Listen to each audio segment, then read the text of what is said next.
I'm a farm kid. Farming is hard work. And what we need to do, and we need to concentrate, particularly in this era where, all of us are striving to do more with less, again, is think strategically and look at the tools that you've got, that can kind of help you do and make your operation more profitable.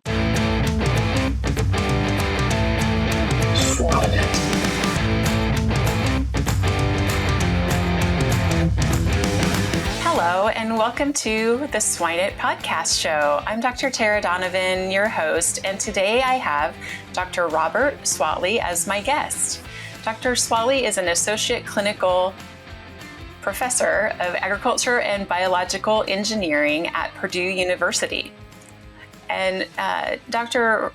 Robert goes by Bob, so we're going to call him Bob on our show. Welcome. Thank you so very much. It's good to be here. Bob is a second-time guest on our show, so he's, if you've listened to a previous podcast, you'll get to know him a little bit more on this show, but I'm going to ask him to take a few minutes and introduce himself, tell us about his background, what he does, and at Purdue. Well, I suppose I'm at a land grant sort of type of college. We're an R1 institution here, and we really believe that universities should do not only teaching but research, and as well we need to transfer the technology that we create kind of back out into the industry and the community that sponsors us. And so I'm very big on this sort of thing, and one of the things that I do is work in sort of the precision livestock area. And so I suggested here for this topic that we try to provide an introduction on what the industry is starting to refer to as big data. Why risk it? Your herd may have antigenic gaps that are not being covered by the products currently available. Custom-made vaccines provide a unique advantage in that they can be formulated to a herd's specific bacterial and viral needs. Choose the exact isolates, adjuvant, packaging, and size you need with Vaccinova for a vaccine formulated to your needs. Find out more by visiting us at vaccinova.us.com. That's VAXXINOVA.us.com. Yeah, I'm intrigued by our discussion today because we're going to talk about big data and the future of swine production. So, you read and hear so much about the term big data that, you can think quite broadly. So I want you to start us off today and tell us what you mean by big data. Well, that's absolutely right. I mean, a lot of buzzwords get generated in the media, and we don't quite pick up on that. But when you think about this one, actually seems to be, to a certain degree, somewhat self-explanatory. And since it's new in the swine industry, let me use kind of an example from a different industry and then kind of tie it back to swine. I mean, something I think, all of our farmers and our active practitioners, certainly in swine culture, understand is how to climb into a tractor and drive tractor around. Well, a modern tractor has on it what they call a CAN bus system, and it has sensors all over the place, and those sensors record data back up into the computer system. And in one of my classes, I actually have the students, kind of tie into that data feed. And, we run a little tractor, a skid steer around for 5 or 10 minutes, and I hand them the file, and they're like, oh my gosh, Dr. Bob, there's 70,000 lines of code here. And so very quickly, when you have computers, data can jump in there and become overwhelming. So now, if we start to think about actually recording data for individual animals, and folks, this is where it's going to go. We're going to start treating individual animals as kind of a unique set and a unique characteristic rather than, look at things from kind of a herd management file. Those sows or boars are basically going to have a kind of a folder on the computer, just like each and every one of us do when we go to the doctor. and you're going to have data available for each of those animals. Now, again, very quickly, say you're taking data, every 10th of an hour. Well, okay, so over the course of an hour, I get 10 data readings on something. Over the course of the day, that now, suddenly I have 240. And then at the end of the week, you get the idea very, very quickly. It just explodes on you. So what you have to kind of think about, big data and getting started on it and not to, be overwhelmed right away. You have to understand that you yourself, the individual, are not going to have to look at all this big data. There are going to be programs to help you sort it out, and they're going to look for kind of the hidden nuggets that are down inside all of that. And these codes or these apps, if you will, I mean, a lot of them will probably wind up being on your phone, are going to provide you with key information, instead of just kind of sending somebody out to walk the barns and look for animals that maybe need help. You're going to get something that says, hey, we need somebody in, pin 142 right now. And the rest of them are fine. So this is going to be a way, really, once we get it all kind of the kinks worked out of it, amplify the individual's efforts within swine culture. Absolutely. So there's a little bit of this type of thing with, automatic sow feeding, right? Absolutely. So we've got a little bit of a taste of that. Tell us how this big data can work a little bit more in the swine culture. Well, no, that's exactly right. So, I mean, it has to start with what your operator wants to know. What are you on your operation needing to know? Now, if you're focused on performance and such, and obviously a lot of people are, and that is kind of why one of the first things we got, as you mentioned, Tara, was some of these automatic feed consumption monitors.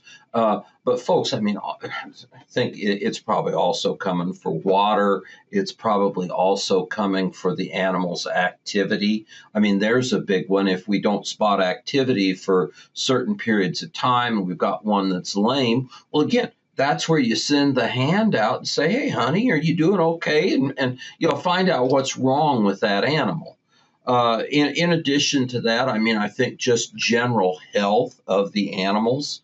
We're becoming more and more concerned. Again, I think this goes back to what I was saying earlier about treating each of the animals kind of as an individual, being concerned about their general welfare and being able to work on that. So probably if we just start from a general health perspective, probably one of the next key, just simple indicators you want to get is the animal's temperature.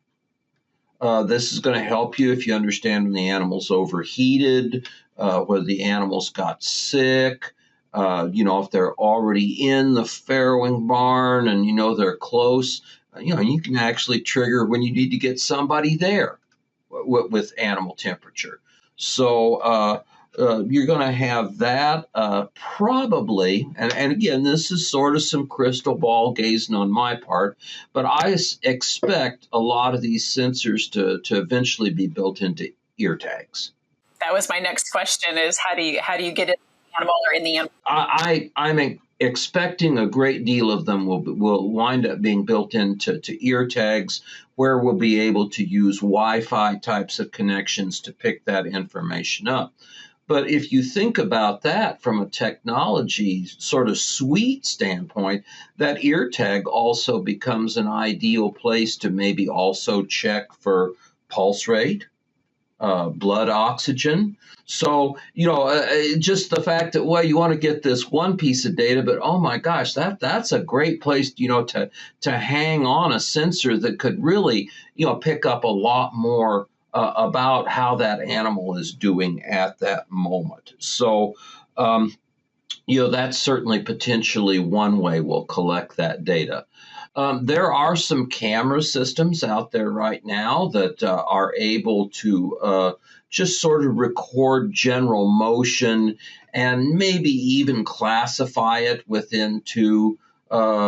just standing, eating, drinking, laying on their side, laying on the belly, just different types of, nursing.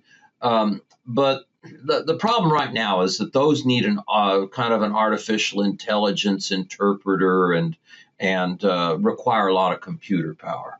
But again, it's coming. It's only going to get more efficient and better. And again, that type of thing gives you a handle on that animal's general welfare out there. Again, you mentioned earlier, Tara, the consumption meters. That's also a real good one because, that one you can also take that data and kind of feed it back into your performance metrics. So again, it really starts with what does your operation need to know?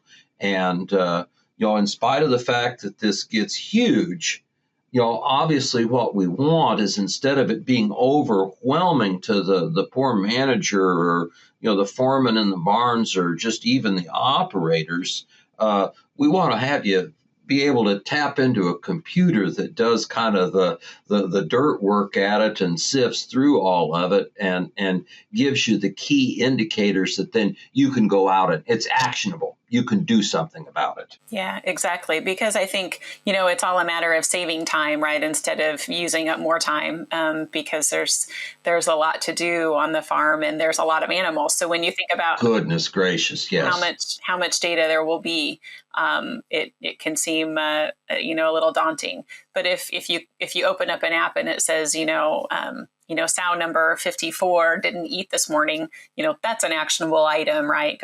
Absolutely. Let's send somebody out to find out why. Yeah, exactly. So one of the other questions I have is, are there any other parameters that you've seen out there or have, had some ideas about in terms that are measurable? One that I've had and always thought we spend a lot of time doing is just a way to count pigs as they come in the door or go out of the barn. So any other things that we haven't heard about? Well, I've seen, and again, I'm just trying to more provide an introduction for the future here. There's a lot of people trying a lot of different things. I have seen actually a sorting scale that for a feeder barn. For instance, and again, working on an ear tag that is sort of like, walking out of a store with something. It's got a radio transference chip in it so that the machine can tell which animal it is. It weighs it. If it's a little bit underweight, it goes over to a little richer diet. If it's inside specs for the age of the animal, the chute sends it a different way. There's a lot of very, very cool things coming on. One of the things, and I'm very much into the development of instrumentation. And one of the things that, we've been working very heavily on is another style of kind of internal monitor. A lot of researchers and potentially maybe even you would want this during the farrowing barn period, want to know respiration on the animal. And obviously we'd also like to know about estrus recovery. So we've here at Purdue had, some experimental sensors that would go to the animal and kind of report back on that. Again, the issue is that you don't want to do anything intrusive to the animal.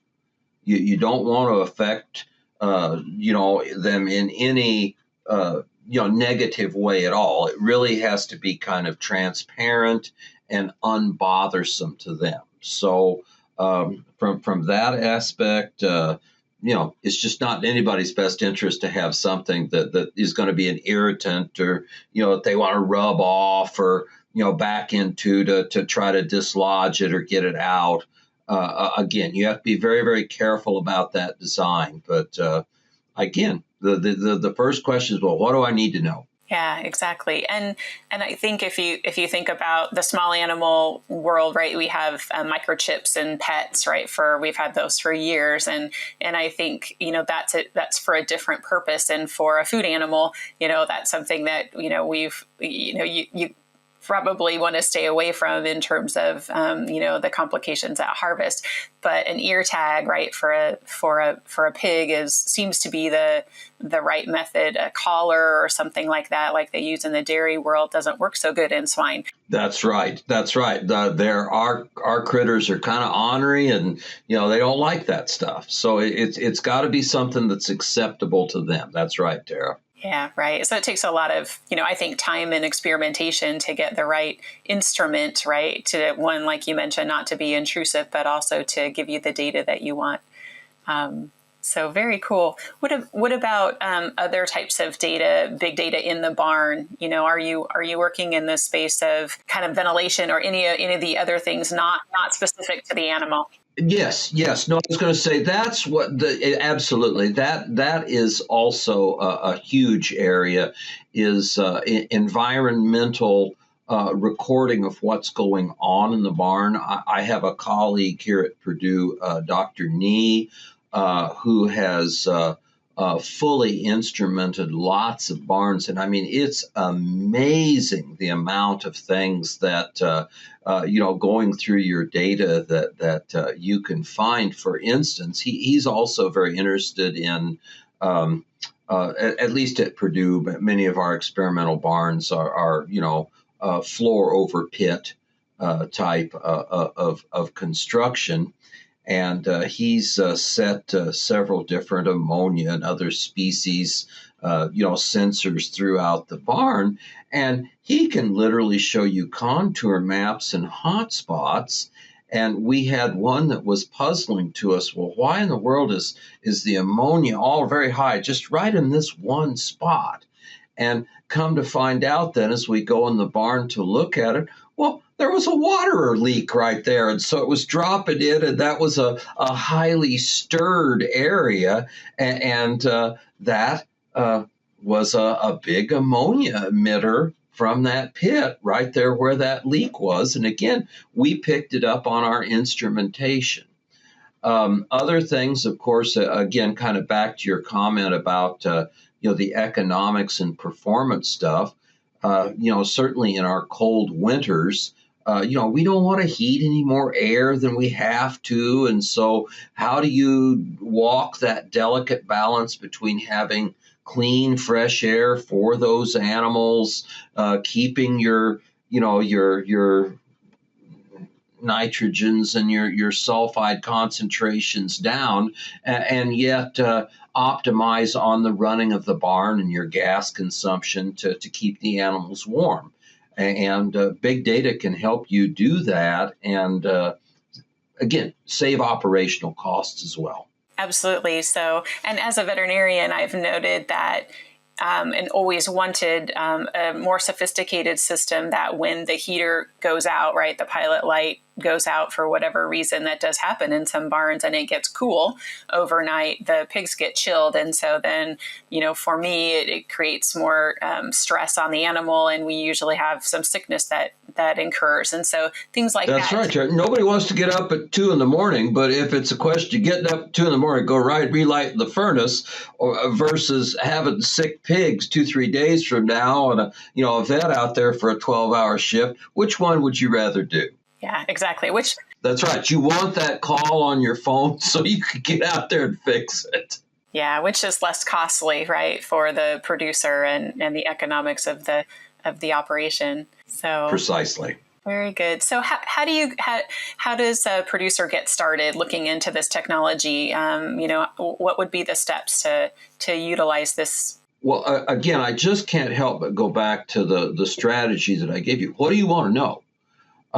If you're having health issues, then maybe you need to look at barn environment, or again, some of these metrics that give you information about how that animal is performing on a different health-wise basis.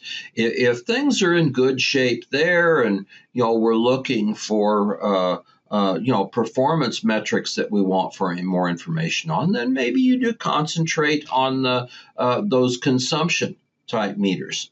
Eventually, you're probably going to wind up having something probably from each of the buckets that I described reporting back to you. You're just not going to be able to afford not to in the long run. So getting started, I think, is a matter of thinking strategically for your operation and prioritizing what you need to know to help you manage your herds better. And again, start there, start doing a little searching around. All of our big ag schools in North America have some amazing, information, piles just there for the taking for you to come in and look on, and just start digging around and seeing what's available. This is absolutely a growing area. Some of the things you and I have talked about here, maybe are in just the research and development stage right now. But again, if you know what you want, you could get yourself in a position to kind of play a role in that development, at least by being an end consumer that's feeding that information back in. Hey, where do I find out how to get this? And again, what do you need for your farm? Yeah, I think that's a great question. What do you want to improve on, or what could make your operation, more efficient or profitable? So no, concentrate there. Absolutely. Yeah, well, perfect. Well, we're concluding our time together today with Dr. Robert Stwalley. If you have any comments or questions for us at the 𝗦𝗽liche podcast show, or for Bob, please send us a message on your platform. Thank you for listening to our show. If you like what you listen to, please give us a thumbs up on your podcast platform. And Bob, before we sign off, do you have any final thoughts, take-homes for our listeners today? Well, again, certainly. I'm a farm kid. Farming is hard work. And what we need to do, and we need to concentrate, particularly in this era where, all of us are striving to do more with less, again, is think strategically and look at the tools that you've got, that can kind of help you do and make your operation more profitable. Yeah, I think that's great advice. It seems that, we have more and more to do and less hours or people to do it with. So we can be more efficient. That's exactly true. That's exactly true. It's time for our famous three. An animal nutrition technology company offering innovative products and new applications for the swine industry. The combination of 𝗵𝗄𝐵𝗍 enzymes, technical services, and nutrition expertise provides the industry with new opportunities to further improve production efficiencies. Fiber is receiving renewed interest due to its influence on the microbiome, and 𝗵𝗄𝐵𝗍 has brought together research experts to discuss the industry's knowledge of fiber functionality and to introduce a STIMbiotic, targeted to improve fiber digestion. To request access, contact NAM at 𝗵𝗡𝗏.com. That's NAM at 𝗵𝗡𝗏.com. Excellent. Well, thank you so much. But before I let you go, we have a hallmark for our 𝗦𝗽liche podcast show where we ask our guests 3 specific questions.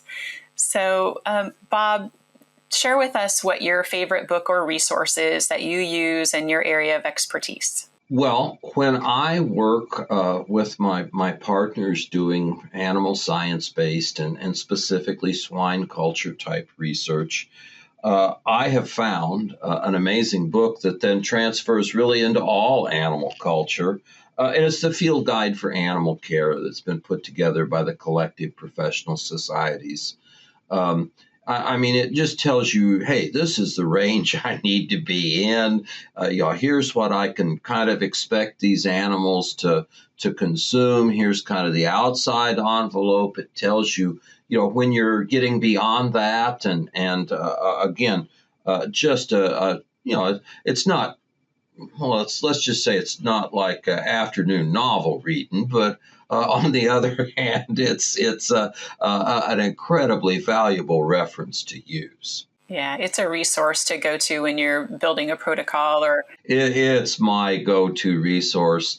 Probably the other one in the swine area, I'm just a huge in building, facilities types of things. There's just some amazing designs down through there. And there's probably something that looks like your place that can, you can get a few good clues on how to improve your own operation in. So, but I'm an engineer. I like to look at building plans and things like that. So. Well, it takes all expertise to make a production system work well. So, definitely not my area, but I definitely appreciate people who are working in that space.